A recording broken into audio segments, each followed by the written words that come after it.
Okay, so my name is Nancy and I'm here with Miss Cheryl.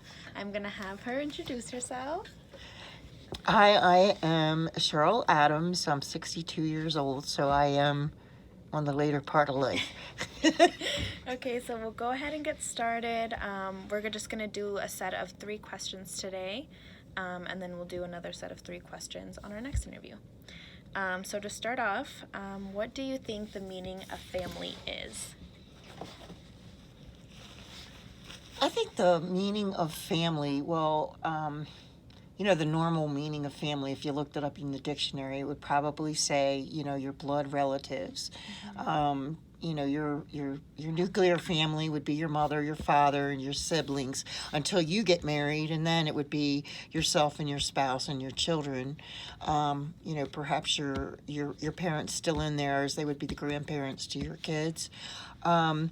So I do believe that that's the definition, but at my age, I have learned that you don't, and you can't pick your family, not your blood family.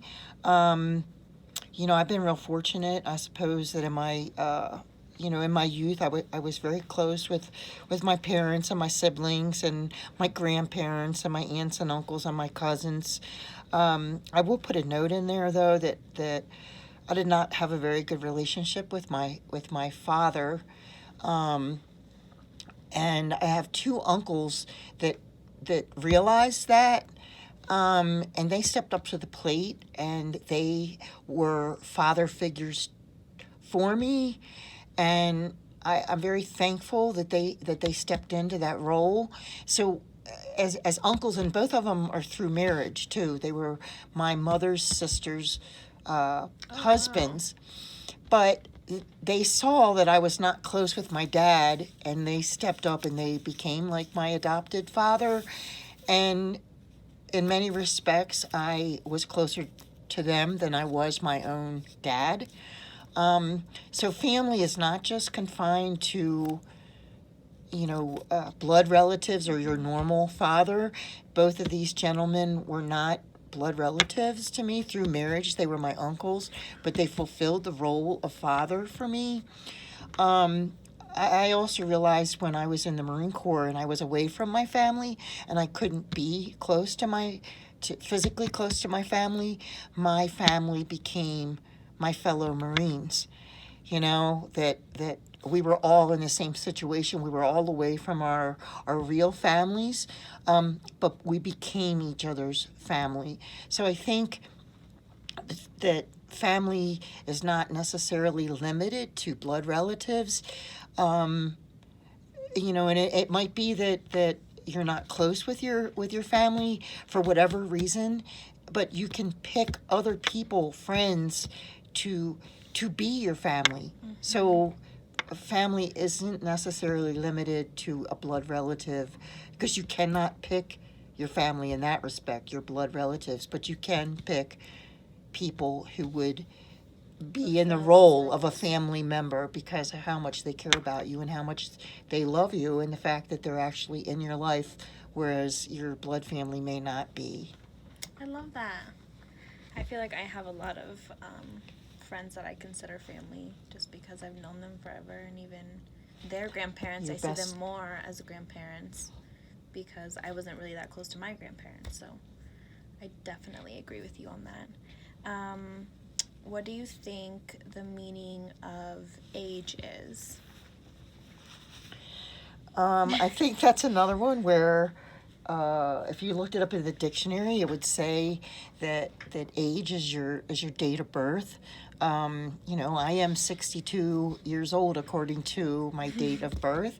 However, I have always been young at heart, young spirited. Mm-hmm. I still am. I get along with people of all ages. I get along with people who are my age and who are, elderly, but I also get along with young people as well. And I think that is because I've always felt young at heart.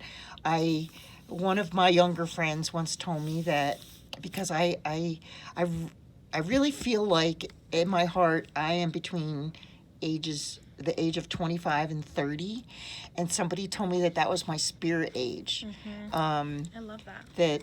That your spirit age is the age that you most you can most relate to. So I think that age really is I think that it's a state of mind, and it's a state of heart, and it's a state of being. It's not necessarily, what your date of birth is.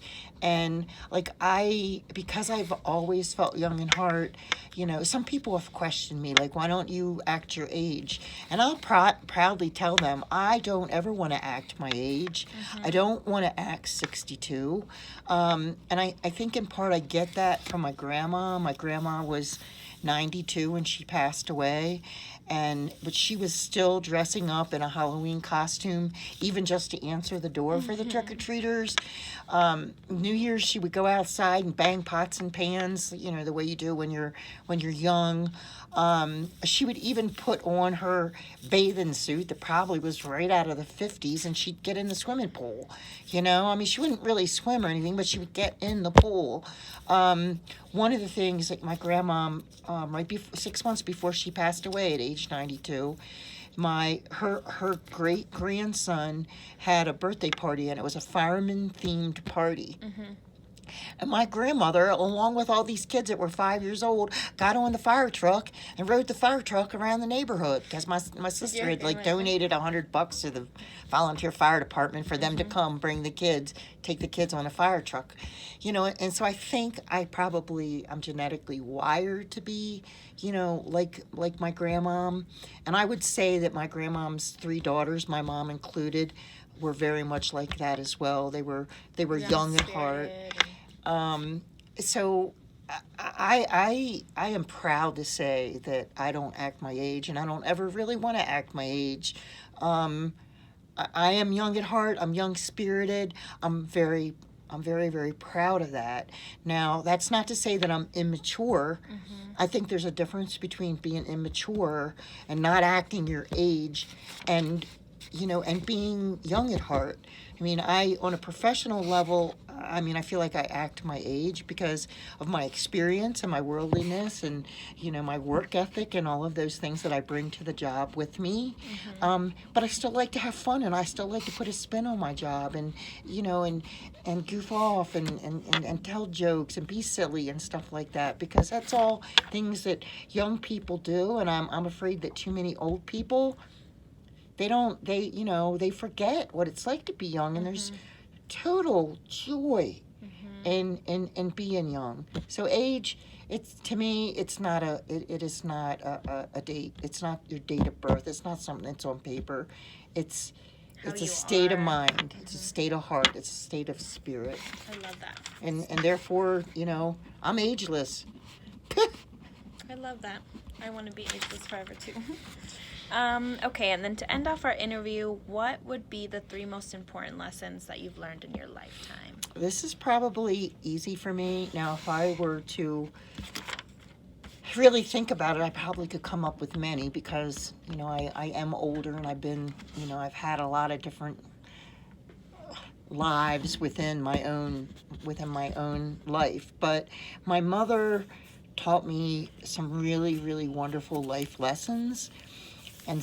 And I have found that they are absolutely true. And I want to give the credit, to my mom, because no matter what I've learned as life lessons, the 3 that I will say are the most important to me are the ones that she taught me, and I found that they're absolutely true. The first one is, you don't judge somebody by the color of their skin. You judge them by the color of their heart. And that's either good or bad. Period. That is the only reason that you judge somebody, is if they have a good heart or if they have a bad heart. And other than that, we are all the same. We're all God's creatures. We're all human beings, and we're all alike. You don't judge somebody by the color of their skin. You judge them by the color of their heart, and that's either good or bad.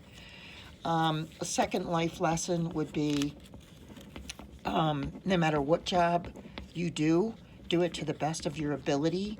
That doesn't, and that includes if you're at home and you're cleaning the toilet, or if you're at work and you're being challenged with a really big project. You do the best you can with what you have, so much so that you would sign your name to it so the whole world would know that you did that because you're proud of it. And even if it's something that you tried your hardest and it didn't work out right, at least you're going to sign your name to it knowing I did the very best I could with what I had.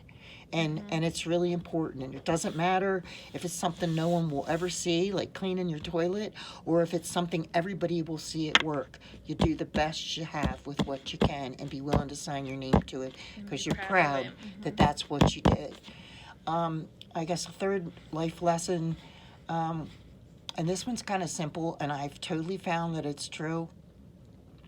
Work hard and be kind to all people, and you will succeed in life. And I think that kind of speaks for itself, and that was very much my mom. And my mom was a stay-at-home mom. But that's what she said, be kind to all people, work hard, and you will succeed in life. And I absolutely believe that, and I have seen many times over that is true. I love that. I want to thank you for your time and for answering these questions, and we will meet in a week. All right. Thank you, Nancy.